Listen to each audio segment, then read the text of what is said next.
ही चटणी भाकरीवर साजूक तूप घालून खा, ब्रेड बटर चटणी खा, दह्यात मिक्स करून इडली किंवा धिरड्याबरोबर खा, सगळ्यात वर भारी लागते।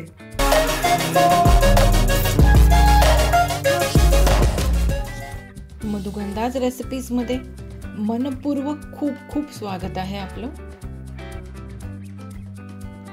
आता आपण कढईमध्ये तेल गरम करूया। तेल गरम झाल्यावर यावर मूठभर कढीपत्ता टाकून छान कुरकुरीत होईस्तोपर्यंत फ्राय करून घेऊया। मस्त स्टर करायचं आणि फ्राय करून घ्यायचं। कढीपत्ता हा केस गळती थांबवण्यासाठी आणि केसांच्या वाढीसाठी फार फायदेशीर आहे। फ्राय झालाय आपला कढीपत्ता, हा आपण थंड व्हायला बाजूला काढून घेऊया। कढीपत्ता फ्राय करताना तो हलकासा ब्राऊन झाला तरी चालेल, आपल्याला तो क्रिस्पी करायचा आहे हे महत्त्वाचं आहे। या प्रकारे मस्त छान क्रिस्पी झाला पाहिजे। मिक्सर मध्ये आता 1 कप फुटाण्याची डाळ, फुटाण्याच्या डाळीमध्ये भरपूर प्रोटीन आणि फायबर आहे।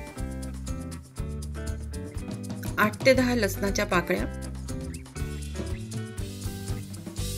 चवीप्रमाणे मीठ, 1 टीस्पून लाल तिखट,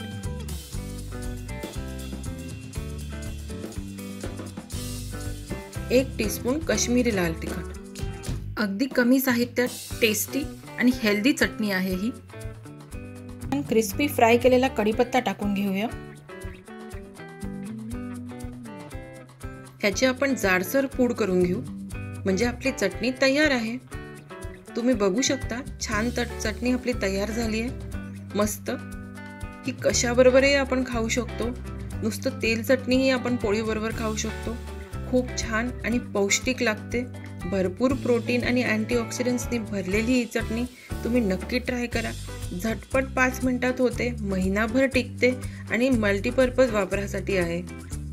आमची ही रेसिपी तुम्हाला कशी वाटली आम्हाला नक्की कमेंट सेक्शनमध्ये कळवा आणि अशाच छान छान रेसिपीजसाठी मधुगंधाज रेसिपीजला लाईक आणि सबस्क्राईब करायला विसरू नका।